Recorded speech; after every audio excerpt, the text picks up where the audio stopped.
Hello and welcome to the CircuitPython weekly meeting for January 11th, 2021. My name is Scott and I work on CircuitPython for Adafruit. CircuitPython is a version of Python designed for microcontrollers, which are little tiny inexpensive computers that are very prevalent in the wide world. They're a great way to learn about how computers work and also use them to do projects to make things do what you want. Adafruit is an open source hardware and software company based out in New York. They support a number of us who work on CircuitPython. So if you want to support folks who are paid to work on CircuitPython, please support Adafruit by going to adafruit.com and purchasing hardware. This meeting is our regular community meeting that happens every Monday at 11 a.m. Pacific, 2 p.m. Eastern on the Adafruit Discord server. You're welcome to join by going to the URL adafru.it/discord. We're there all week, but at this time of the week, we're in the CircuitPython voice channel. Everybody's welcome to listen in as we record the meeting.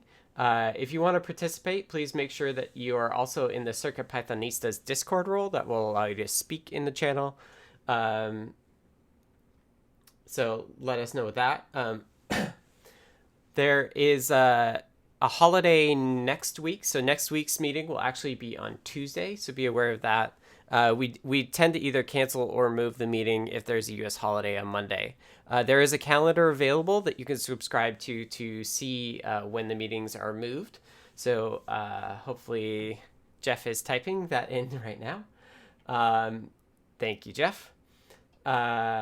This meeting is recorded, so heads up that if you do want to participate, that your voice will be recorded from the voice channel. We're also recording the text channel to go along with the meeting, so just beware that that's happening. We record it so that folks who cannot make the meeting can listen to it after the fact. We post the video of this meeting on the Adafruit YouTube channel, which is youtube.com/Adafruit, and it also goes out as an audio-only podcast on a number of podcast feeds. There's a note stock to accompany the meeting, so if you don't want to listen to it, it tends to be an hour to an hour and a half long. You can check out the note stock. There's time codes in there that allow you to skip through the meeting to the parts that you're interested in. If you aren't able to make the meeting as well, you can put notes in the note stock prior to the meeting, and I will read them off. Just let me know. And even if you're listening, but you do not want to participate, you can let us know you're lurking, and I will read stuff off for you or just skip you. So that's that. This meeting is held in 5 parts. The first part is community news, which is kind of all the things around the internet around CircuitPython, MicroPython, and Python in general. The second part is the state of CircuitPython libraries in Blinka. This is a statistical overview of the health of the project as a whole and the subparts of the project, meant to ground us in. David G points out prior to the meeting means you can still finish your notes while the meeting is started. True. So the third part of the meeting is Hug Reports, which is a chance for us to highlight the folks who have been doing awesome work within the community at large. It's a great way to reinforce the things that we value as a community and also just give credit to people who are being awesome. That is done as a round robin, so I will start and go through the list of the folks in the meeting. Again, if you are not speaking, just let us know you're lurking so that I don't call on you and then wait for you to say something that you're not going to say. But you can also say you're lurking and put notes in the note stock, and I'll read those off as well. The fourth part is status updates, and this works just the same way as Hug Reports, except we want to hear what you're working on and what you plan on working on in the coming week. It's a great way for us to stay in sync and give tips or tricks. If somebody's working on something that you've done in the past, it's a good way to help them get over some stuff if they're having trouble. And the last part is the In the Weeds section, which is kind of a free-for-all for what's going on in any questions that people have about CircuitPython in development or things that we want to discuss. The In the Weeds section is there at the end in case we have long discussions that we're going to have. So that's what In the Weeds is. If you have a topic for In the Weeds, please drop in the note stock your username or name and a brief summary of what you want to talk about, and then I will call on you and give you a chance to introduce the topic. And that's it. that's where we're at. I will take a time code and we'll get the meeting started. So the first section here is community news. The first community news is that CircuitPython 6.1.0 RC0 is out now, thanks to Dan. This includes a number of fixes and enhancements, including a initialization fix for onboard NeoPixels, update Microlab to 1.6.0, and fixes handling of zero brightness and pixel buff. So that's good. Somebody just changed these notes. Maybe I had the wrong stuff in there. Second,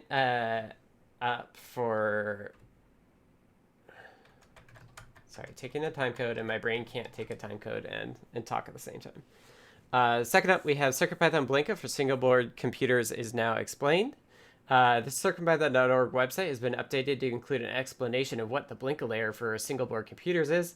It says Blinka brings CircuitPython APIs and therefore CircuitPython libraries to single board computers. It is a pip installable Python library that runs in normal desktop Python, in quotes.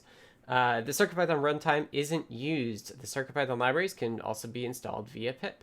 See the guide for further details. This is something we wanted to add to just clarify that CircuitPython itself is not running on single board computers, because at some point we do actually want to do that. Next up, CircuitPython 2021 entries are coming in. The CircuitPython development team is excited at all of the feedback posted as part of the CircuitPython 2021 campaign. They want to hear from you what you believe is important to you now and going forward using Python on hardware. Read the latest on the Adafruit blog, and also there's a link to the kickoff post as well. Last up, just a heads up that Python 3.8.7 has been released. This is the latest stable. It is the 7th maintenance release of Python 3.8, and it does not work on Big Sur, so heads up with that. And as always, the CircuitPython Weekly Newsletter is a CircuitPython community-run newsletter emailed every Tuesday morning. These articles have just been a preview of what is in the newsletter. The complete archives are available at adafruitdaily.com/category/CircuitPython. It highlights the latest Python on hardware-related news from around the web, including CircuitPython, Python, and MicroPython developments. To contribute your own news or project, edit next week draft on the GitHub with a link there. Submit a pull request with the changes. You may also tag at an engineer on Twitter or email anb@adafruit.com. That's ANNE_engineer on Twitter and ANNEB@adafruit.com. And with that, we'll go to the next section here. And thank you for posting all the links and putting all that together. Next up, we have the state of CircuitPython libraries in Blinka. As I said earlier, this is a statistics view of the health of the project. This is meant to ground us in the reality of how things are going. If you have ideas for stats that we don't have here, we'd love to hear them. We should be willing to evolve these as things are, as the project grows. Okay, so stats overall. We had 23 pull requests merged from 19 authors, which is still amazing to me. So thank you, everyone. I'll try to read off some of these names that I don't recognize just to give a little bit more credit to the folks who are new. But this first one, I'm not exactly sure. It must be Agar the Tiger, TWA127, MStack, Flavio Fernandez, Coding Bandit, Wizard Tim, Funk Finger, Adinzen, Alex Whittemore, Afgham, and those are the new folks I see in this list. We had 9 reviewers, so thank you to all of our reviewers. You make it possible for all of our new authors, so we really appreciate it. As always, we are looking for more reviewers, so if you like seeing some code and testing it out on hardware, that's one of the most helpful things reviewers could do. But if you also just want to take a look at code and make sure that it kind of makes sense, reviewers are always encouraged. We're always looking for more reviewers, because the more reviewers we can have, the more authors we can have, and the more authors we can have, more users with all the different types of sensors and things we can have and maintain. So that's that's the reason. Issues wise, we had 21 closed issues by 8 people and 17 open by 17 people. So lots of people involved, which is, again, really good. And we're a net down. So thank you to everyone who's helping us stay ahead of the game. Okay. Next up, we are on the core. On the core, we had one pull request merged from one author with one reviewer. We have 29 open pull requests, which is definitely reaching kind of our maximum, but I think we'll be able to get through a lot of these. There's 4 that are over 100 days old. There are like 1, 2, 3, 4, 5, 6, 7 that are over 10 days old, and the rest are under a week old. So we're just generating lots of PRs, and I have a feeling that a number of those are from Dan, who's been just bug hunting like crazy. So we should be able to get this number down, is my point. Issues wise, we had 4 closed issues by 2 people and 4 open by 4 people, so we're net even, which is good. Although I suspect we'll close a number with those pull requests as well. We have 369 open issues, which you can find by going to github.com/adafruit/CircuitPython/issues. We track how well we're doing with triaging issues by milestones. We have 1 issue not assigned a milestone, so we're really quite caught up, which is really good. And we have 2 open issues on the 60X and 3 open issues for 610. So those are kind of like the most urgent ones. So yeah, overall doing pretty well. Overall on the core, a lot of the work has been bug hunting. So thank you to Dan and Jeff for that. TCP server has been going well, so Higher Effect has been doing that as well. So expect to see an RC1 this week with all of these really good fixes. And let's hand it over to Kattni for the libraries. Thanks, Scott. So this applies to all of the Adafruit _CircuitPython_ libraries, as well as some extras such as Cookie Cutter and the community bundle. We had 19 pull requests merged by 17 authors. Most of the names you called off earlier, Scott, are in this list as well, which is excellent. So thank you to all of our new contributors, and 9 reviewers. 2 of the pull requests that we merged were over a month old, which is excellent to see that we're getting through some of the older PRs. And it leaves us with 43 open pull requests, which is a little bit higher than it has been in the last few weeks, but that also means a lot of those are recent. So I'm sure we will be able to get through those quickly. We had 15 closed issues by 7 people and 10 opened by 10 people, leaving us with 265 open issues across all of the library repos. 8 of those are labeled good first issue. If you're interested in contributing to CircuitPython on the Python side of things, you can check out circuitpython.org/contributing, where you will find a list of open pull requests, a list of open issues, a list of library infrastructure issues, and a link to how to contribute to translating CircuitPython. All of these are ways for you to contribute to the project.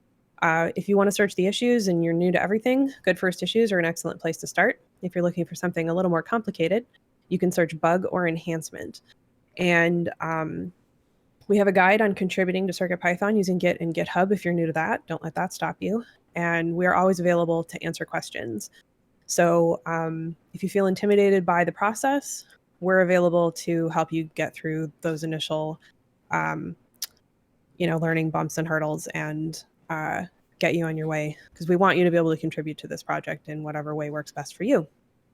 In terms of library updates in the last week, we had 1 new library, Adafruit CircuitPython OAuth 2, and a number of updated libraries that I won't read off. That information is available on circuitpython.org/libraries. If you scroll down to the bottom, there's always a rolling list of new and updated libraries available. Overall, I started a library PR sweep last week, which is on hold at the moment, but tagged some people on a few older PRs, and folks have stepped up and either finished up some stuff that needed to be finished up or posted an update, that sort of thing. So if you had an older PR and you're still waiting on something, feel free to tag whoever's involved. That's the case actually ever. If it's been more than 24 to 48 hours and it's been business days, and you haven't received a reply on a PR, feel free to tag again so that it doesn't get lost. And we will get to that as soon as we can. So thanks everybody who's been contributing to the libraries. And that's what I've got. Awesome. Thank you, Katney. All right, next up, we have an update on Blinka from Melissa.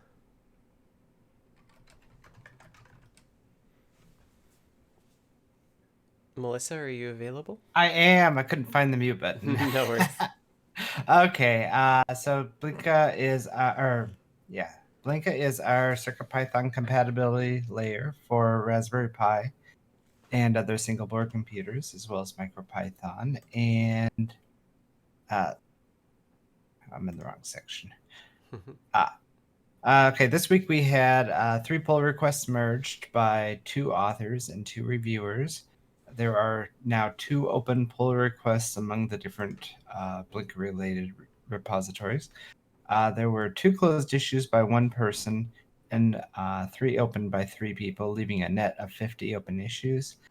We had 1,507 PyPI downloads in the last week, and we currently support 60 boards. And that's it. Awesome. Thank you, Melissa. Okay, next up we have Hug Reports. This is the section where we take some time to thank the folks around our community for doing really awesome work. It's done as a round robin, so I will start and we'll go through the list of the folks in the voice chat. We'll intermingle folks who are in the notes as well. So basically alphabetically by username. Follow along in the notes if you're in the meeting itself. If you're in the voice channel but don't plan on speaking up, please make sure you're marked as lurking in the notes doc. If you do not want to speak but you have notes that you'd like me to read off, feel free to drop them in there. Also say that you're lurking, but I will read them off. And with that, let me get started. I'll scroll down to myself here. So, hug report to, I think it's Chowcat, but I don't know. There's a bug fix PR that they sent out that I just wanted to say thank you for. Thank you to Foamy Guy for helping with Message Pack. And lastly, thank you to the folks who have posted their CircuitPython 2021 stuff. Really appreciate it. I'm excited to see it coming in. I have a couple in my email box that I haven't read yet, so I'm excited to read those. And that's it for my hug reports. Let's go to TG Techie. Hello, everyone. I have 3 hug reports. One for Joey on Discord. He or she pointed out I was using an out-of-date compiler at 11 at night. 1 at night. And also, I owe Maker Melissa a retroactive hug. Thank you for adding the description of the TG Watch to the CircuitPython website. And to Dan for promptly answering an in-the-weeds question in the docs for this meeting before the meeting started. Awesome. Thank you, TG Techie. Next up, we have... there's some notes from Mr. Certainly here that are definitely out of order, so I will skip those and we can reorder those. So let's go to V923Z. Thanks, Scott. So since I haven't really interacted with anyone in the past couple of weeks, I would just like to embrace the whole community. It's always a reinvigorating experience to come back. Awesome. Thank you, V923Z. All right. Anecdata is lurking. I believe Anne is lurking as well. So let's go to Carter.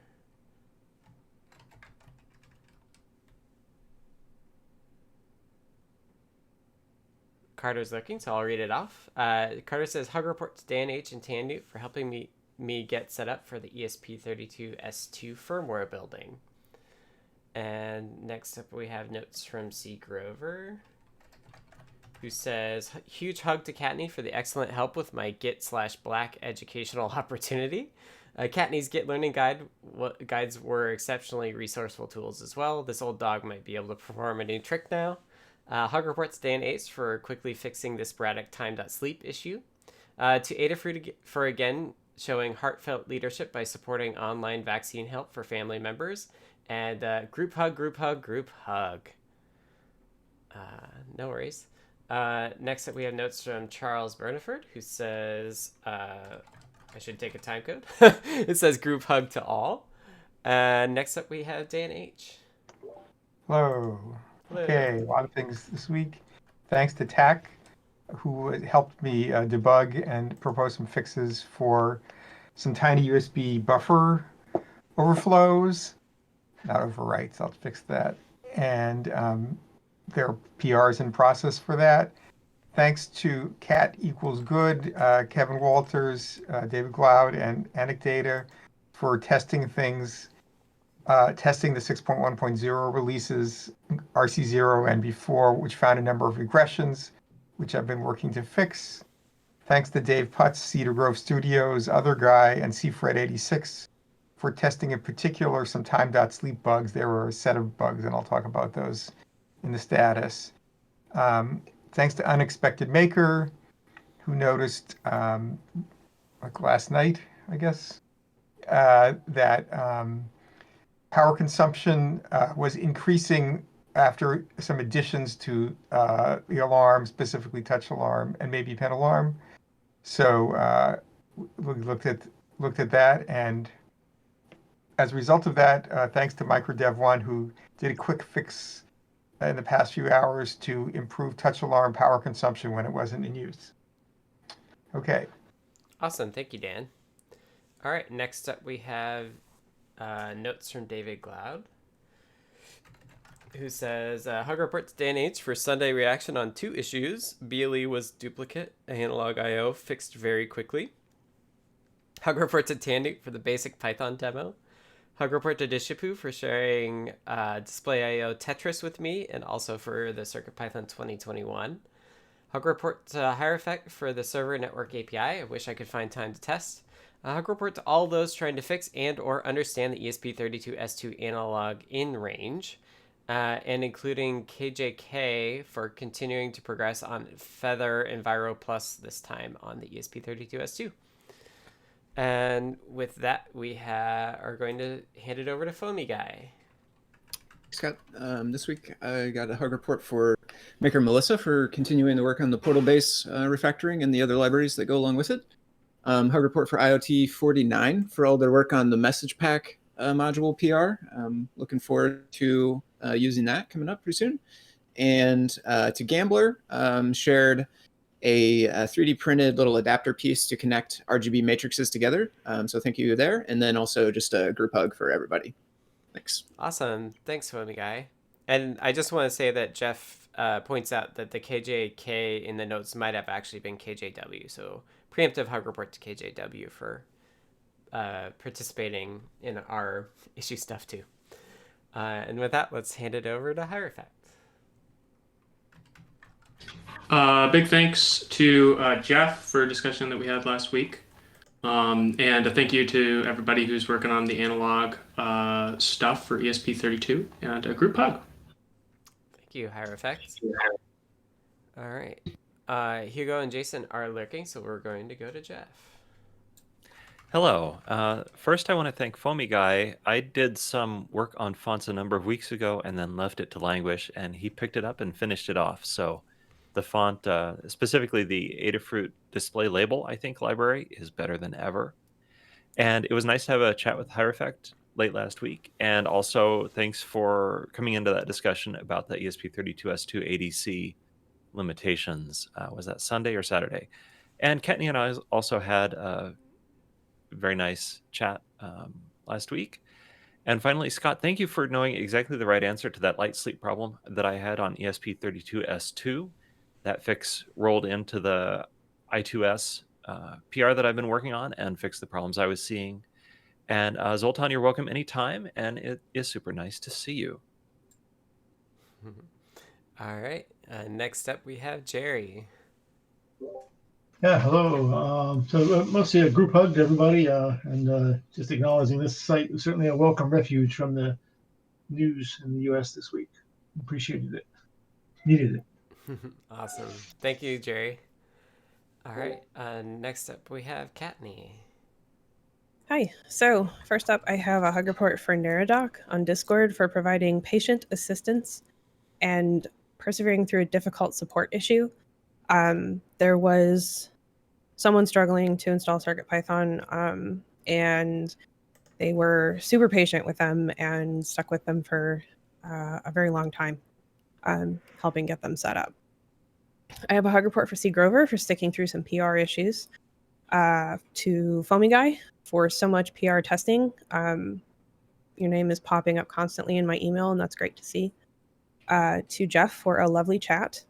And just something for everyone, please know that if you need to step away for any reason, we will support you and we will be here when you're ready to return. Never feel like you're letting us down by stepping away, regardless of what you're involved with. If you feel like you can let us know ahead of time, we can always find time for a quick chat, but it's entirely okay if you don't feel like you can let anyone know.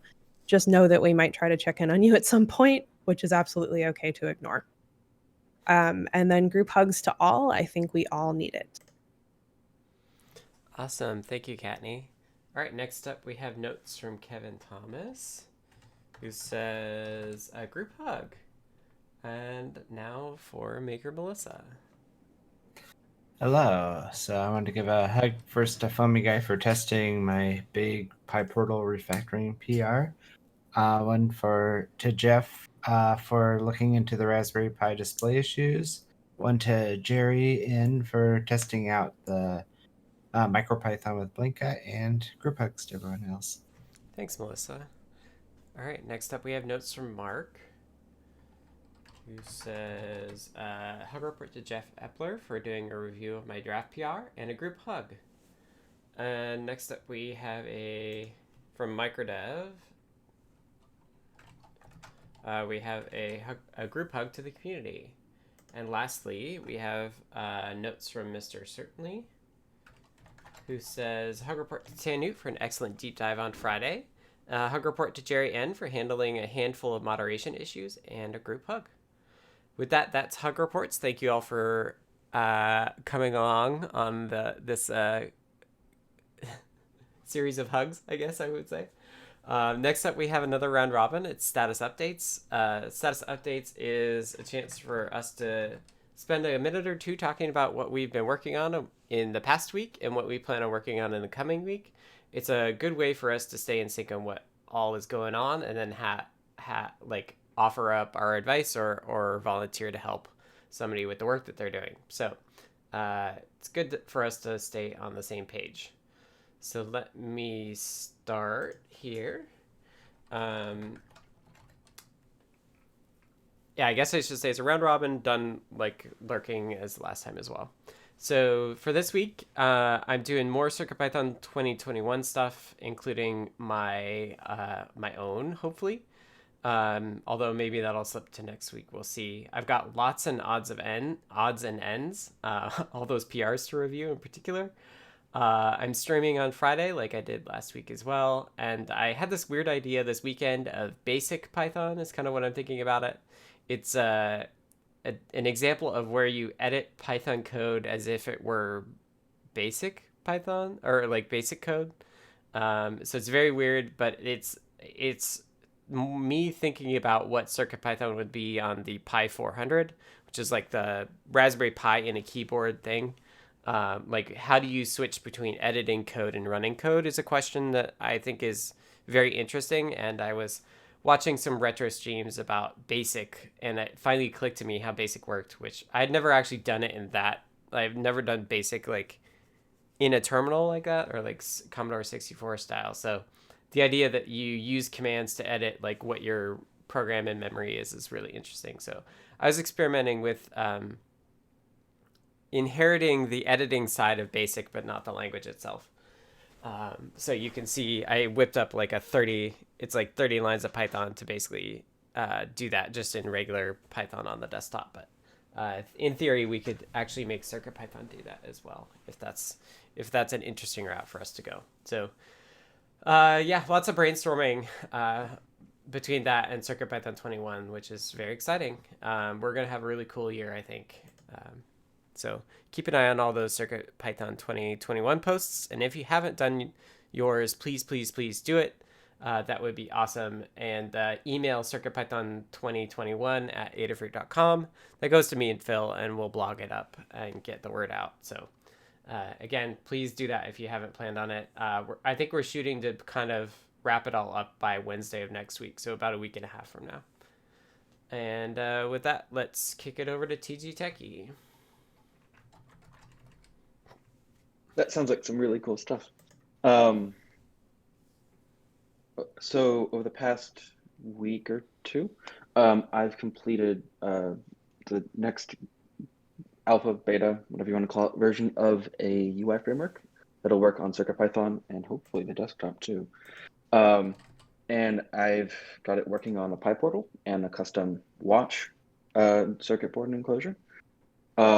Additionally, I took that and made a on-device hex mixer, so you can see what hex colors look like on a PyPortal.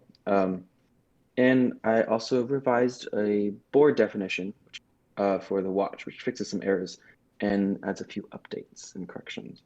And what I have to do over the next week is put the core, the standard library for the GUI framework, and the hex mixer up on GitHub so anyone can test it out, or just to have it there for posterity, and to pull the final revision, quote unquote, of the board definition into CircuitPython main, or pull request it into the main, and update the CircuitPython website. And I'm saying it here now so that I have to do it. I have to do both of those together.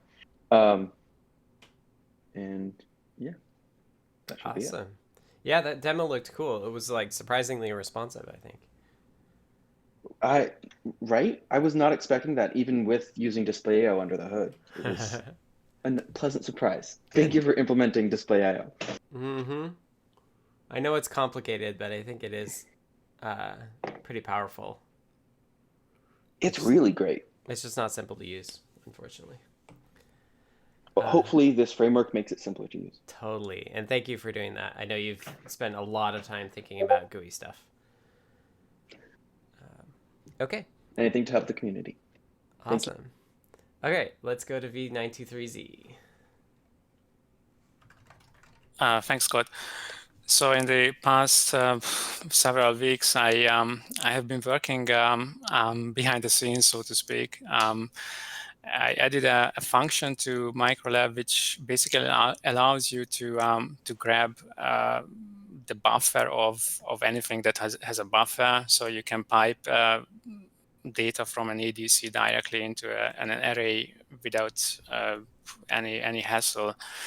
On top of that, I reorganized the code a bit in the sense that now there is a completely NumPy compatible interface, so you can do something like this. I post this in the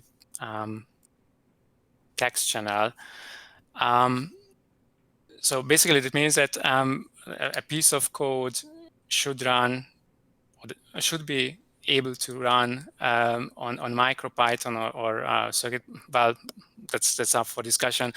But in any case, the only thing you have to do is do the imports properly, and after that, the interface is NumPy or SciPy compatible. A couple of people asked for that.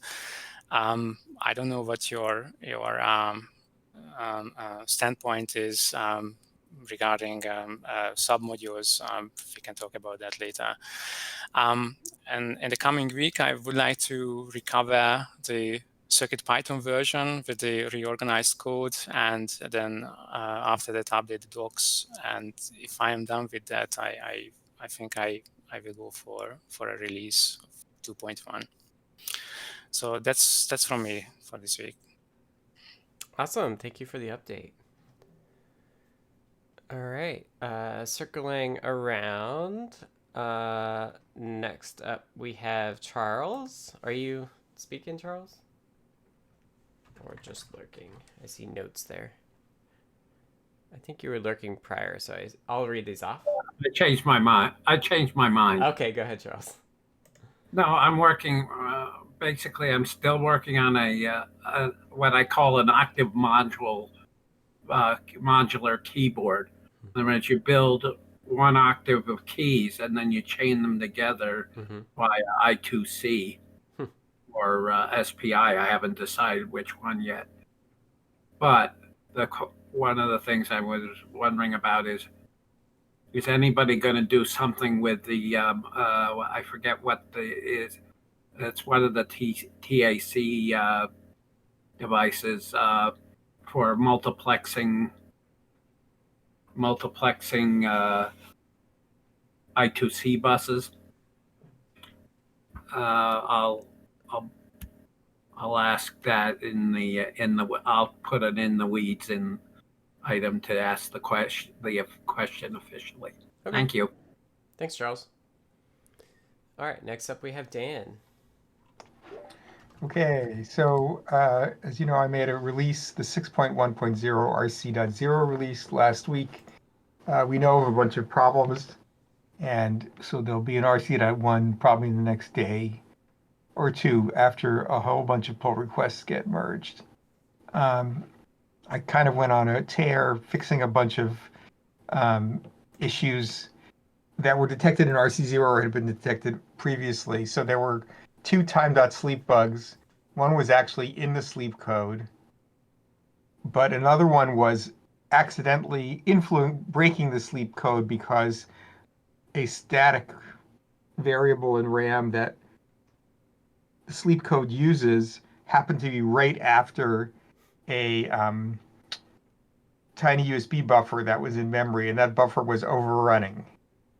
And so smashing stuff in the sleep code variable. And so it turned out there were two different bugs that were overriding that. And with the help of TAC, we fixed both of those. And that'll be, and some people tested it. Thank you very much. Another thing, there's been a bug for a while about PWM out was not working properly on certain pins.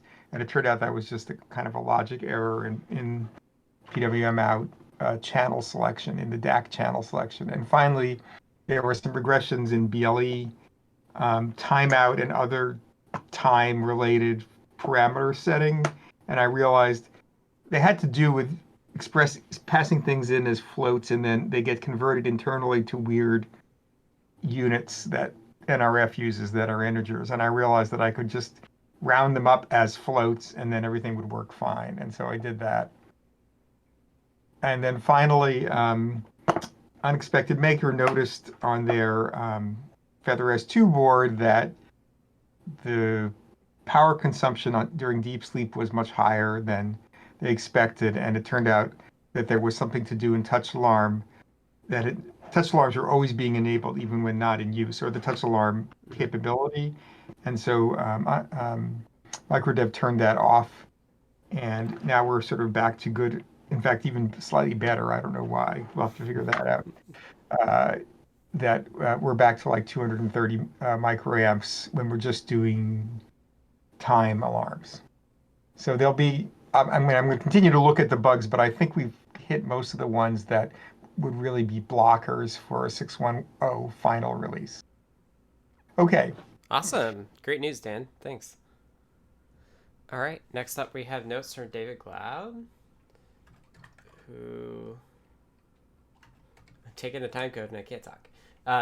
Has a bunch of Twitter links, which no worries. Some really interesting things just reading these off. So first, tested the UV index sensor, the Vemel 6075 with a nail lamp. Next, a proof of concept of Tetris on the Quico, which is a matrix portal 32 by 64 controlled by Wiimote. Next, we have made a stepper counter proof of concept with a clue. Made a workout tool with the Buzz PlayStation 2 controller. And acquisitions for future projects. One Wii U Draw tablet for £5. Plan to use that in I2C, Arduino, or CircuitPython, and with a BluePad 32, which is an airlift replacement firmware that I will have to compile myself. And then 8 Xiaomi BLE thermometers, $4. I don't know if it's a piece or for all 8, with the LYWSD03 MMC, Plan to monitor every room and alarm if temperature is too high at the wrong time. $4 a piece. Buzz is not with CircuitPython, but Raspberry Pi. Thank you, David. All right, next up is Foamy Guy. All right, thanks, Scott. Last week, I updated my display frame library to allow you to set where the label will go. Originally, it was always just centered in the top, and now you can put it on either the top or bottom, although the bottom looks weird, and you can have it in the left, right, or center, so you get choices on how to set it up. I tested out the portal base and related PRs, PyPortal, and one for MagTag, or I think I tested the portal base one on the MagTag. I wrapped up the ascender and descender update in the display text label, like Jeff had mentioned. I tested the message pack PR and pushed a commit to disable that on some of the smaller builds so that it would go back to passing CI. I started working on my layouts library. Specifically, I was working on things like nesting the fancy layouts together. So I have a linear layout that will line things up in a line, either horizontal or vertical. And I was working on making it so that you can nest one inside the other and build up a more complex interface with that.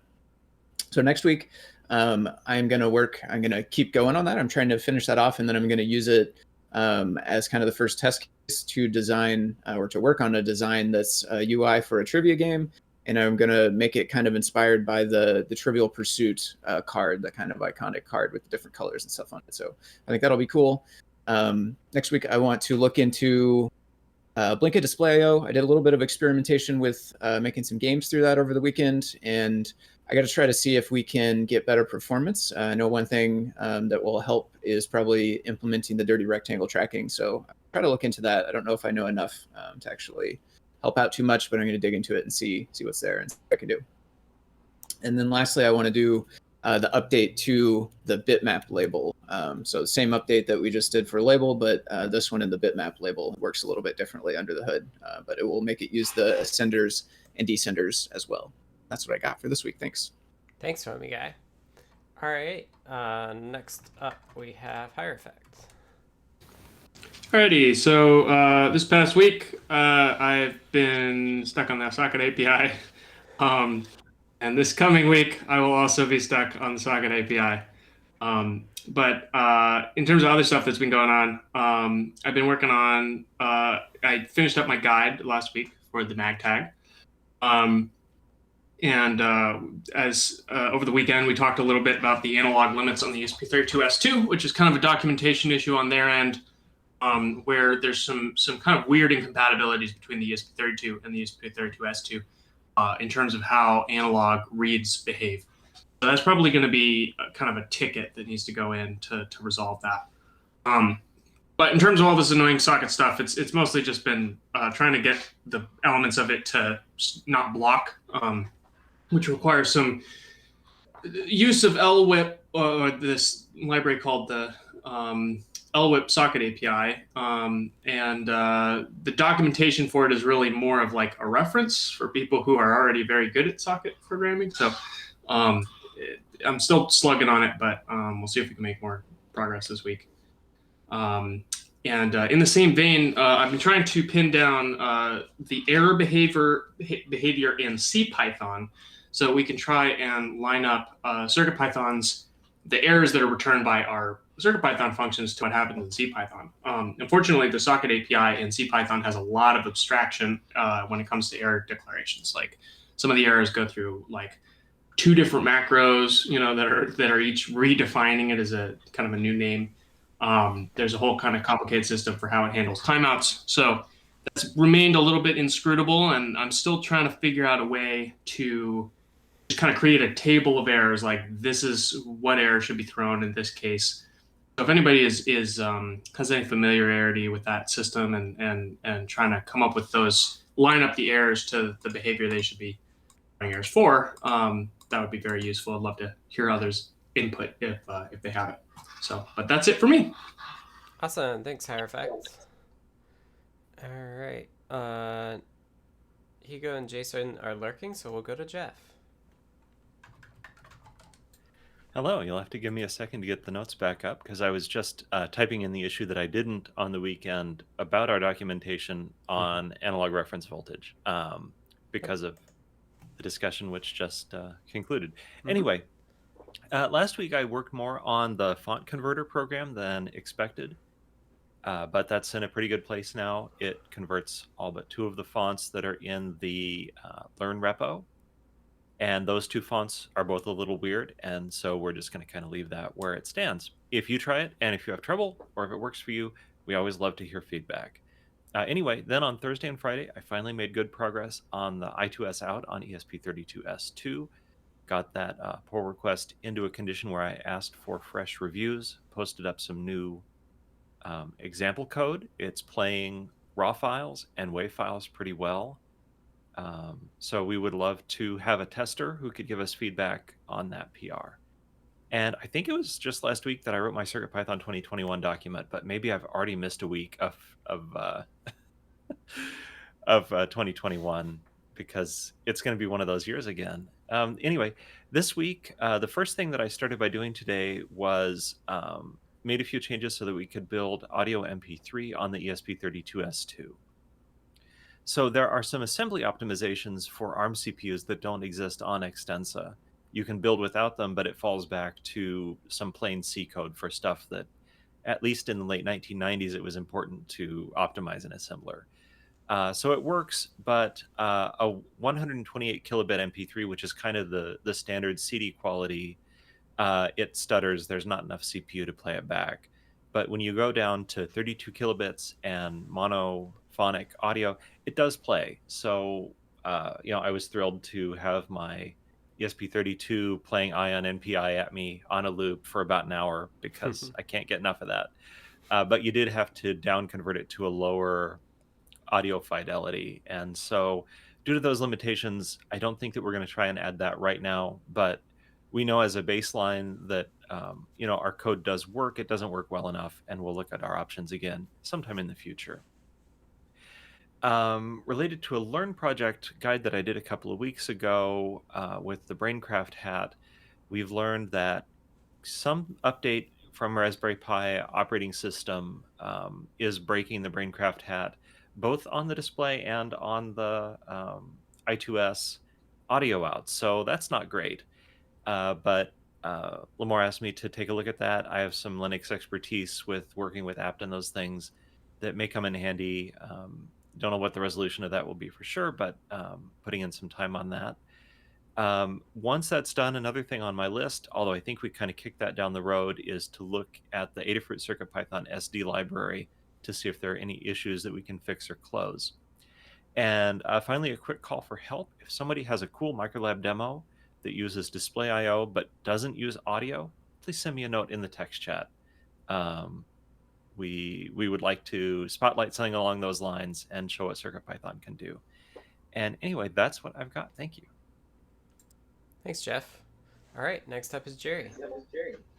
Hello. Yeah, I got off to a good start and then lost most of the week after Wednesday due to doom scrolling. So, don't feel very productive this week. I did get a PR in for the unexpected maker Feather S2 using the dot star as a status display. So mostly I needed it to do some testing I was trying to do with the deep sleep, and it's really nice to have that status display in there. So that PR is still in review, and see where that goes. I did a bunch of experimenting along with the deep sleep using time alarms. That's been working really well. I've had a bunch of temperature humidity sensors running and sending data to AIO, and the battery life. It's just been great. So really nice to see that. And so I started playing with pin alarm a little bit, and it's all very early testing. And I have a question to bring up in the weeds about that, but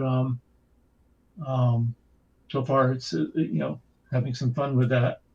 And then I also tried last week. It had always been mentioned that Blinka was originally set up to work on MicroPython, and I got to thinking about that, and I'd never actually seen it happen. So I figured I'd try it, and at least in my experience, it certainly doesn't work out of the box. And the only board I have that's supported natively out of it is an ESP8266. And with a lot of struggling, I was able at least to get it to the point of importing boards without crashing. But that's about as far as I got. And there are a lot of issues to work through. So I'll be looking into that more. And some of it may just be memory issues on the ESP 8266. So it might be worth trying to add board support for the ESP32. But all that's still very new to me, so deep into exploring. And some of my plans for next week are to continue with the pin alarm testing I've been doing. What my goal is to take an RFM9X board and attach it to an ESP32 and allow a signal, just a button or press or a door opening or something like that to wake up and send a message. So I want to see if I can get that together. And then I'll continue playing with the Blinka stuff as time allows. Also, I just did run into something, maybe Jeff's already on this for the Braincraft, that the new latest kernel updates certainly are causing a bunch of problems. Also ran into some problems on a Pi Zero W using, when I updated everything, the camera's still working fine, but if you try and use things like Raspberry Still, I'm having lots of issues. So just a heads up to people who are updating. Yeah, they've had 3 kernel updates in the last week or since the 4th. So I think some things went in which turned out to be unstable, and I really hope they get them sorted out soon. Yeah. But yeah, it looks like maybe there's kind of a general problem with the way the Adafruit stuff is doing TFT displays, which is a little bit frustrating, but we'll get it worked out. Yeah, on the Braincraft, it sort of, if I reinstall and reboot, sometimes it actually comes up and actually will work for Raspberry Still, but then if I run the TensorFlow demo, it just kills it. The TensorFlow demo works, but then when I exit it, things fall apart. And if I reboot a couple of times and cross my fingers, and maybe it sometimes comes up. So it's very, very, very unstable. All right. Thank you, Jeff and Jerry. Yep. Next up, we have Katney. Hello. So last week, started a library PR issue sweep. Was able to tag a few people, alphabetically speaking, some of the beginning ones and some of the end ones, because I flaked and went backwards partway through. So if you are working on a library PR and you haven't heard from folks, as I stated earlier, please feel free to ping somebody. We'll do our best to get to it. There's obviously a lot going on right now, but we want to make sure that we're not losing PRs. I reorganized the assets in the newsletter repo for 2020. I did the same thing last year, so Anne didn't have to deal with it, which is we put all the assets for every newsletter in a folder, and it was there. Each year is all the folders are sort of top level in the assets folder, and so every year we want to put them into a year folder to start over. And so I took care of that. It's a huge repository. So that took a while in terms of Git doing its thing. It didn't take me a long time, but it took Git a long time. I fixed up a couple of things in a guides based on guide feedback. The CircuitPython Essentials guide starts with the Welcome to CircuitPython guide rather starts with a Blink demo, which doesn't work on Cutie-Py. And there were a lot of complaints about how folks couldn't follow along. And the reason it doesn't work on Cutie-Py is Cutie-Py doesn't have a little red, or in the case of the ITZY NRF, blue LED that's controllable on D13 or some other digital pin. It only has the onboard NeoPixel. So I wrote a quick NeoPixel demo because the LED code is not the important part of the code for that page. We only changed the timing. So it's easy enough to just use the NeoPixel Blink code and follow along. So I added that, and hopefully that alleviates frustration for folks who are getting started with CircuitPython and Cutie-Py. And I started on a new secret project that I can't talk about. So This week, I'm finishing up 2 recently published guides, which is to say there was 2 small fixes needed. The Metro ESP32 S2, I put later the current revision of it that is in the shop is Rev B, and I posted the wrong schematic and fab print to the downloads page. That's already been fixed. And then also, we just released the Wii Nunchuck breakout adapter guide, and there was not a wiring diagram for Arduino. So I'm quickly getting those taken care of and then continuing on my secret project. I know it is mean to mention, but I mean, short of adding those 2 small fixes, which were added later, I really would have had literally I'm doing nothing this week. So mention it, I did. We'll be able to talk about it soon enough. But anyway, that's what I'm up to. All right. Next up, we have Melissa. Hello. Last week, I was catching up on issues and PRs from being gone and some other tech debt. I picked up and completed a CircuitPython.org PR that you worked on, Scott, that you had started. So that's Hug report for live. finishing that for me, by the way. Oh, you're welcome. I did some major refactoring on the PyPortal library to use Portal base, and that leads me to this week, which is I need to test that out some more. So far, it's working pretty solidly on existing code. My goal is to make it so it worked on all the other existing PyPortal code without having to change anything. Let's see, I moved some of the web-based project, or I want to move some of the web-based projects from Glitch to GitHub. I'm gonna look into the issues related to the Raspberry Pi and the display problems that arose from the kernel update. I need to write my CircuitPython 2021 post, and I'd like to work on the Blinka PyPortal refactor, which should be much easier than the PyPortal one because a lot of it was figuring out some of the intricacies. And I want to look at the group scaling issue with the Blinka display IO if there's time. And that's it. Awesome. Thanks, Melissa. Next up, we have notes from Mark, who just had to go to a meeting. Mark says, last week submitted a draft PR of fixed bus device in core. This week we'll submit commit to re-enable it in the PR and ask for commit to re-enable it in the PR and ask for further review. And next up we have notes from Microdev. Microdev says, last week took a break from working on software and designed a new CircuitPython compatible dev board based on the ESP32S2 with USB power delivery. I should click that too because I don't know if I follow them. Microdev says, this week, back to working on software, fixed a couple of touch alarm bugs, and we'll send the dev board for fabrication. Thank you both. And that's it. No notes from Mr. Certainly, so we are set with status updates. Thank you. Thank you all. I'm laughing because you both deleted it too. Next up, we have In the Weeds. In the Weeds is a section for us to talk about anything that we care to talk about. This is meant to be a free-form, potentially long section.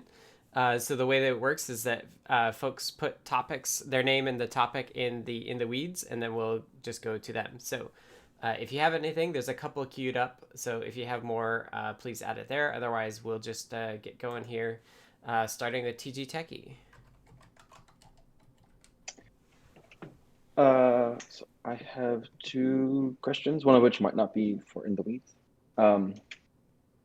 I was playing around with stack size because with the code I'm writing, I tend to call a lot of deep functions, not recursively, but and when playing around with stack sizes, I went from like the standard to double and then to like quadruple. And I was only ever able to get a maximum of 110 recursive calls when like writing a quick script to test how deep it'll go. is there a max pi stack size? There is a fixed size that is set, but increasing it should increase the number of calls you can do. Okay. I was not seeing behavior that matched that. I had two different stack sizes compiled into different firmwares. Was getting the same result. Stack size or pi stack size? Because there is a C stack Pi as well. stack size. Pi stack size. I can double check I'm setting the right thing in the config. It's the CircuitPy_pi stack_size define. That sounds right. Did you clean between them? Yes, I did. Multiple times. Yeah, I don't know. That's what I would Okay. expect it to be, but there's some other limit. Okay. I can go through and do some more investigations and come back. There if is there's also a an C answer. stack, so it's possible you're hitting that too. Oh, okay. I think the That's way that we probably have it it set then. up right now, function calls probably also increase the C stack, but I could be wrong. It's a bit weird. Okay. We enabled the pi can't stack wait. because it prevented large allocations on the heap. And it just statically made the Python stack? Or Right, so- statically allocated? Yeah, so the Python stack is like statically allocated. Yep. Okay. Thank you. I can't wait to learn more about how that works under the hood. And my last question is there a standardized library format for libraries that depend on non-CircuitPython specific code? I was looking around and I couldn't find any libraries that link out to like another repo or another. What's your dependency? The software I'm writing has a core and then a couple different standard libraries for different platforms. And the core will be hosted in a separate repo. Right. Or I could just copy and paste it in. I'm hesitant to do the second one, but no, I wouldn't copy and paste it in. Like, you could just treat it as a dependency in the setup.py for when it's installed via pip, and then I think it goes in requirements for CircuitPython. Requirements.txt, yes. Awesome. Okay. Thank you, Kathy. Thank you. That's all. Okay. Next up is Jerry. Yeah, so I've been playing with the pin alarm, and again, pretty naively playing with it. What I do is I looked in the PR where you put it in, and there was an example you had, and so I sort of cut and pasted that and started playing with it. So, and things are actually working pretty well. But I noticed that if I create a pin alarm as I described there, on like pin IO7.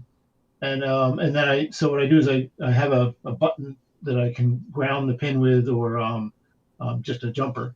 And so with it being pulled high, when it turns on, it just goes to sleep. And then when you ground the pin, it wakes up, and that works. But what I noticed is if you ground the pin and hold it grounded, then it doesn't go back to sleep. It says I'm getting ready to go to sleep, and it sits there and waits until you release the ground, until you let it float again. Is that expected? And is that what it should do? Okay, I couldn't look into the code. I couldn't see why it was doing that, but just curious. Yes, I don't think I removed that loop. Okay, I said it wasn't a loop obvious to me, but as long as that's normal, that's fine. Well, I mean, whether that's the way it should work or not is a separate question, and one that I'm not convinced either way. I think we talked about doing like edge triggering, and so edge triggering would require it to be.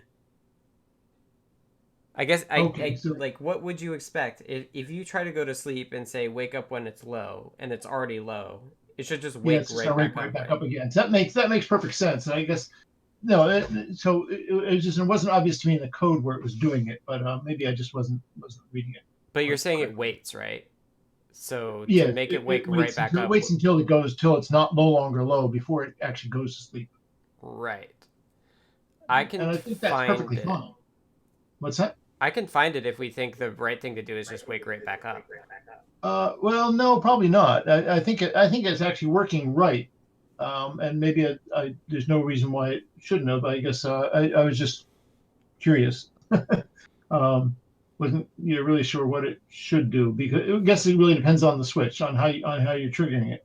Right. And that's kind of how I feel too, is like, I don't know if that's actually the right thing to do or not.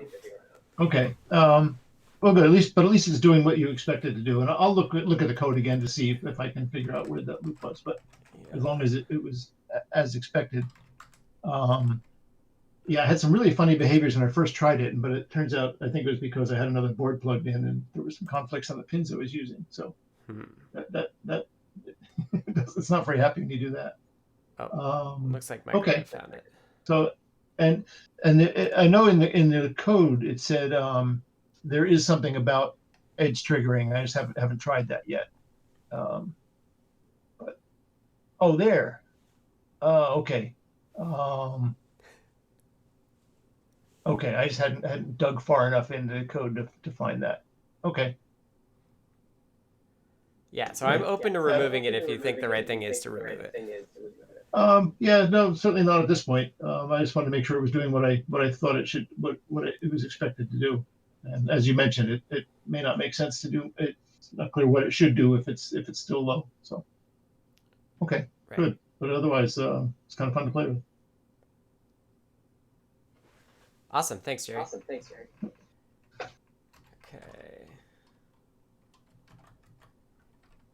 Okay, next up we have V923Z.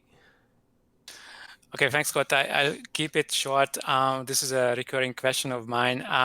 Do you still want to keep the submodules instead of NumPy, SciPy compatible code? So I think I can give two reasons why not to do so. One is that you could combine the Raspberry Pi and CircuitPython tutorials if you opted for NumPy compatibility. And the second second reason is that you keep saying that by importing or by not being able to import something, you can catch errors quite early in the code, which is true. But on the other hand, since not all keyword arguments are implemented, you can still run into a problem that you can import a function or you can import a submodule thinking that your function is going to work, and then later down the road you find out that it's not the case because a particular keyword argument which is in CPython is not implemented. So I just wanted to ask you yes or no whether you want to keep submodules for CircuitPython or is NumPy, SciPy okay with you? Well, I don't see those two things as mutually exclusive. Like, my understanding is still that you could have a Python layer that just imports all the submodules and then gives you a NumPy, SciPy compatible module. Yes, but then you need this layer.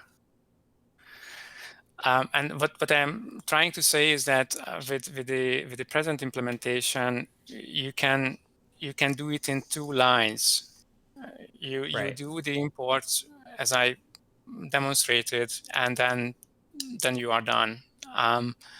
But on the other hand, if you say that you want to keep it, that's fine with me. I just wanted to make sure before releasing anything that that's what you want. I still think smaller submodules is the right way to go, but if Jeff disagrees with me, I'll let you and Jeff undo that.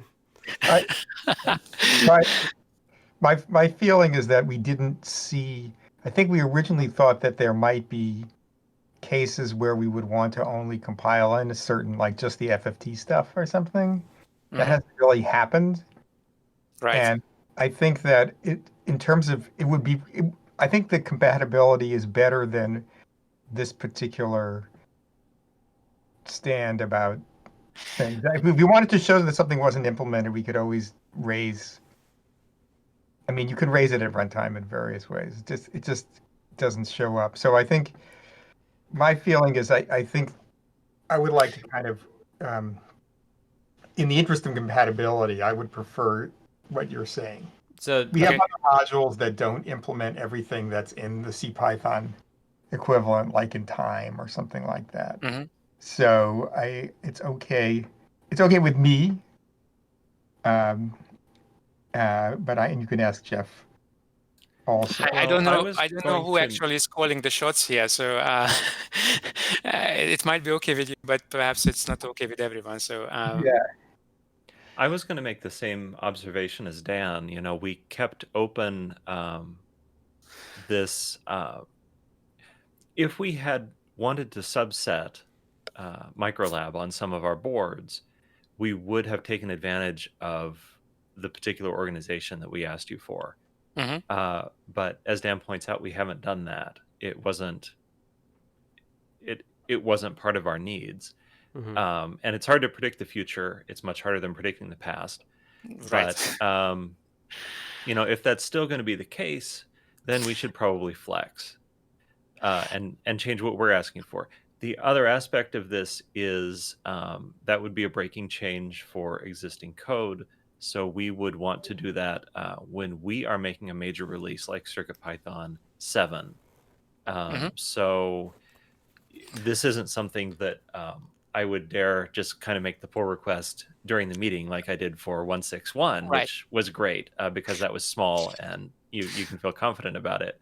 But the time scale on which we could take that change is CircuitPython 7, which is kind of at an indefinite point in the future, even if we've changed our mind about what it is that we want and that is going to best serve our users.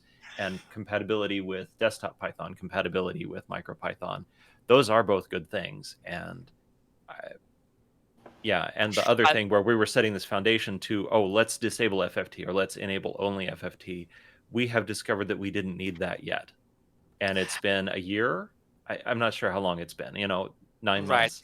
It's almost a year, right? This doesn't really change too much for me because the implementation of the functions is what it is. It's only the binding. What you bind to is different. So in one case you bind to NumPy, in the other case you bind to the approx submodule or whatever it is. So it just means that there must be then a separate directory for CircuitPython where we list these bindings that you ask for. And I can do that. That's absolutely no problem. I would have to think a little bit about the documentation, but that's a minor issue. So if you insist, then we can do that. On the other hand, if you say, or you in the plural, that NumPy compatibility is a valuable asset, and you didn't actually make use of these submodules, then we can get rid of them. I think what I'm hearing is Jeff and Dan like the idea of compatibility. I like it as well. And the argument that we're really just taking Microlab all or nothing and we're okay with that is fine with me. So I think the conclusion I draw from this discussion is let's file an issue for 7. When we do 7, we will switch from the submodules to the all-in-one, and either Microlab will be on boards or they will not be on boards, and that's it. Okay. And I think, sorry, go ahead, Dan. I was just going to say, and I don't think we have to necessarily generate extra work for you now. We can stick with 161, or, if you're going to start making if you're going to make NumPy 2, I'm sorry, Microlab 2.0, which has this new API or something, the NumPy compatible API, we don't have to keep up with that. Right, but yeah. As I said, it's the two issues are sort of separate. So these are only the bindings, and we can if you want to, we can implement them later. If you really need them, then we can do that independent of what happens in the other branch, because these are just this is just the nomenclature, the question of what you call a function, or where you call it from, which submodule, whether you call it NumPy or you call it approx or numerical or whatever it is. So it's not going to break anything in the sense. It certainly requires a bit of extra work, but it's not prohibitive. And if you need it, then you need it. I can accept that. That's absolutely no problem. Well, I would say that it's on its way out, and so I don't think that you need to. I don't think you should bother to do the extra work. Okay. Right. And I think if there are, significant bugs that need to get fixed, they can be backported to the other. You could start a 2.0 branch, and 1.6 can keep the compatibility. And if you need to backport things from 2.0 to 1.6, that's great. Or we can have our own fork, or whatever. If you don't want to deal with it. So I think that there's been a subtle change when you started ULab. I think there was less emphasis on compatibility, and you made certain shortcuts, which are now a number of people asked you to make it more compatible with NumPy, and you've done so, right? Like slicing. Because that was sensible. That was sensible. So and then there were things that I actually discovered during the development procedure. So right, but I think that was sensible and that was wise. I mean, insisting on compatibility with NumPy. Yeah. So I think we don't have to keep up to the absolute latest. And if there's something that really needs to be fixed in the old bindings, we can fix it. And we go to 7, we can switch. Okay. Right. So CircuitPython 6, we would stick with NumPy 1.6 or NumPy 1.7, and we could help make any bug fixes that we saw as critical during, CircuitPython 6.1, 6.2. And then when we go to CircuitPython 7, we would pick up Microlab 2. Okay, sounds good.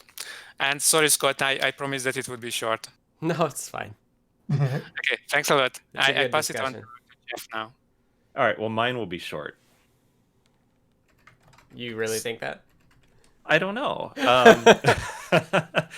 So I was wondering, as we were discussing the analog in on ESP32S2, why isn't there a voltage property on an analog in object which returns a floating point number scaled according to the reference voltage property? Because it seems very small to code, just probably 20 bytes of flash plus some new strings. But it saves people from having to understand, why do you multiply by this number and then divide by 65535, which feels kind of magical. It'd be so easy to add. Is there a real reason we don't? Or is it just not there? The reason was to have one way to do it, not two. And remember, this is like one of the earliest APIs. Yeah. So one of the philosophies with this core API was not to be user-friendly. It was to be the bare minimum of what you need. And then if we needed user-friendliness, we'd put stuff on top of that. So that's why it's not there. So we chose to have precision via not using floats in exchange for having one thing. And I did notice that the presence board has an analog reference voltage of 0, so this wouldn't work very well to auto scale it, which is weird, and maybe that's just a bug. But well, the documentation talks about how the reference voltage can be none if it's unknown, which sounds like another thing that was part of, like you said, being bare minimum. Right. And yeah, I wouldn't want to take away the value pin with the number, because that would break a lot of code. Right. So if this is it's not worth it, and anybody can learn to do the scaling, and you can explain why, I think that's fine. But yeah, just wanted to ask and see if there was a reason, and a reason to continue. I also wonder if we might have done that when we didn't have floats at all, but we used floats for reference voltage, so that's not true. Yeah. I think we weren't sure whether we were going to have floats on all the boards, maybe, or something. So I mean, I do remember that as like something we definitely wanted, or very early, is like we're just gonna have floats on for everything. Oh, I'm yeah, so glad but we do. another example, a very similar example, is that duty cycle in PWM out is an integer that you have to scale.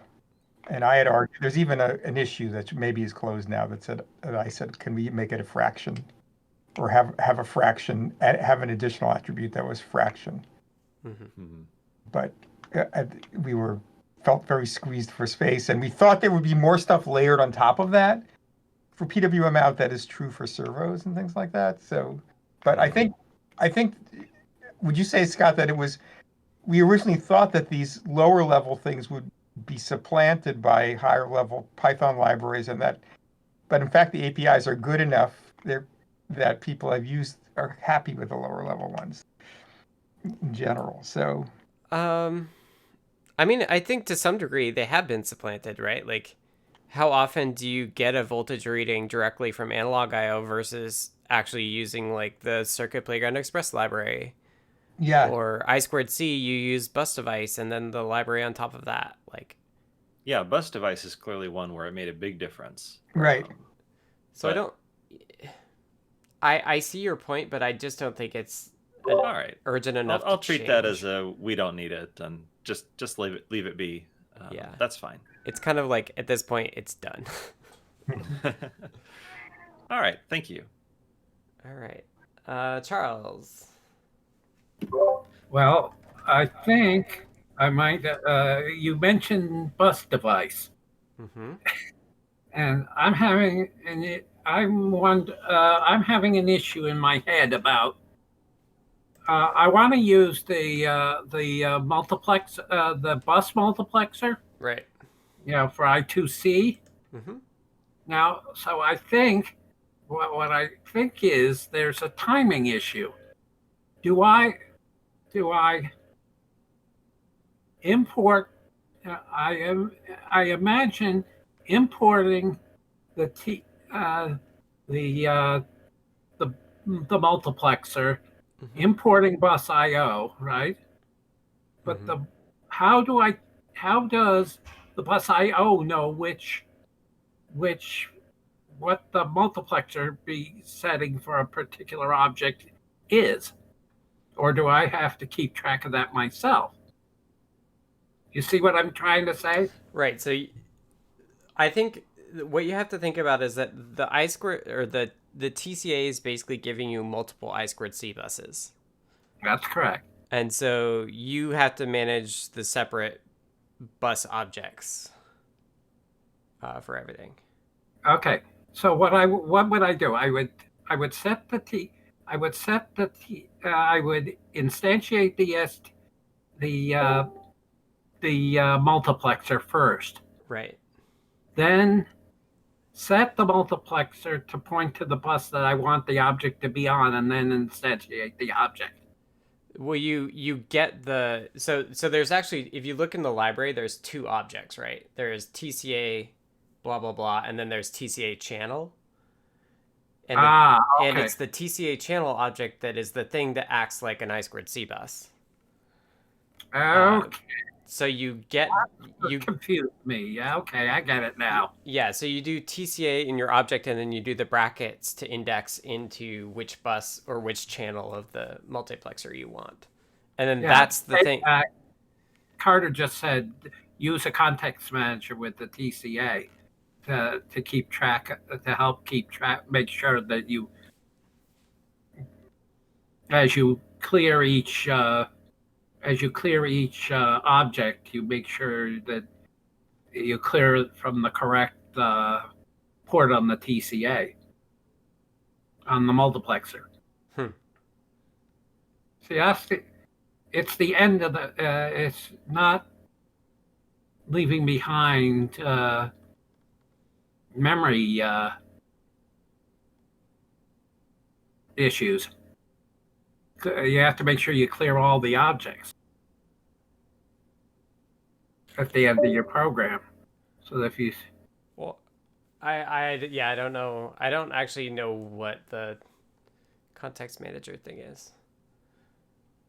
well, it's a form. It's what it does. Well, What it I know what basically, it is. I don't know how it relates to this library because this yeah. library does not use it. Okay, then it won't work. He just said it might be a bad suggestion.